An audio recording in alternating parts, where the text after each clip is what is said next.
এবার আমি নাম বললাম না, কিন্তু পরের সেশনে কিন্তু মাননীয় স্পিকার আমি নাম ধরেই কথা বলবো। 16 বছরে আওয়ামী লীগের যে দুর্নীতি, সেই দুর্নীতি থেকেও বড় হয়ে গেছে অন্তর্বর্তী সরকারের সময় ছাত্র সমন্বয়করা কি দুর্নীতি করেছে মাননীয় স্পিকার।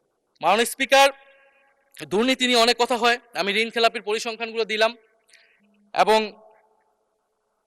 নির্বাচনের বিধান অনুযায়ী ঋণ খেলাপিকে নির্বাচনে প্রার্থী হতে পারবে না, কিন্তু আমরা দেখলাম নির্বাচনের আগে কিছু টাকা পরিশোধ করে ঋণ পুনঃতফসিল করে তারা সংসদ সদস্যরা সংসদ সদস্য বেশি আসলেন। মাননীয় স্পিকার, আমি কিছু সংখ্যা বলছি। 1700 কোটি টাকা, 765 কোটি টাকা, 679 কোটি টাকা, 621 কোটি টাকা, 201 কোটি টাকা, 182 কোটি টাকা, 97 কোটি টাকা। মাননীয় স্পিকার, এগুলো আমাদের সংসদ সদস্য যারা তাদের ঋণ রয়েছে মাননীয় স্পিকার।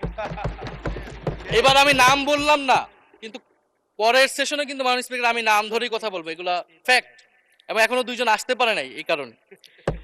এখন দুর্নীতির বিরুদ্ধে তো যুদ্ধ ঘোষণা হয়েছে, এখন এই ঋণগুলো কবে বাংলাদেশের জনগণ ফেরত পাবে, বাংলাদেশের ব্যাংক ফেরত পাবে মাননীয় স্পিকার, এটা আমরা জানতে চাই।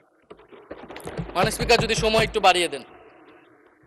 হ্যাঁ, মাননীয় সদস্য, আপনি আবেদন জানিয়েছিলেন, এর মধ্যে ট্রেজারি বেঞ্চের যে চিফ হুইপ আছেন, মাননীয় চিফ হুইপ, উনি আমাকে জানিয়েছেন উনার সময় 20 মিনিট বরাদ্দ ছিল, সেখান থেকে 5 মিনিট উনি কর্তন করে আপনাকে দিয়েছেন।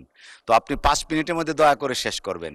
থ্যাংক মাননীয় ইউ। স্পিকার, আর মাননীয় প্রধানমন্ত্রীর থেকে আরো 5 মিনিট আমি রিকোয়েস্ট করছি মাননীয় স্পিকার, আর যদি 5 মিনিটে শেষ করতে পারে আমি শেষ করে দিব, কোনো সমস্যা নেই। মাননীয় স্পিকার, ফলে আমরা দুর্নীতির কথা বলা হচ্ছে, 16 বছরে আওয়ামী লীগের যে দুর্নীতি, সেই দুর্নীতি থেকেও বড় হয়ে গেছে অন্তর্বর্তী সরকারের সময় ছাত্র সমন্বয়করা কি দুর্নীতি করেছে মাননীয় স্পিকার। ছাত্র সমন্বয়করা খুবই খারাপ, তারা মন্ত্রণালয়ে ঘুরেছে, দুর্নীতি করেছে, কিংস পার্টি করেছে।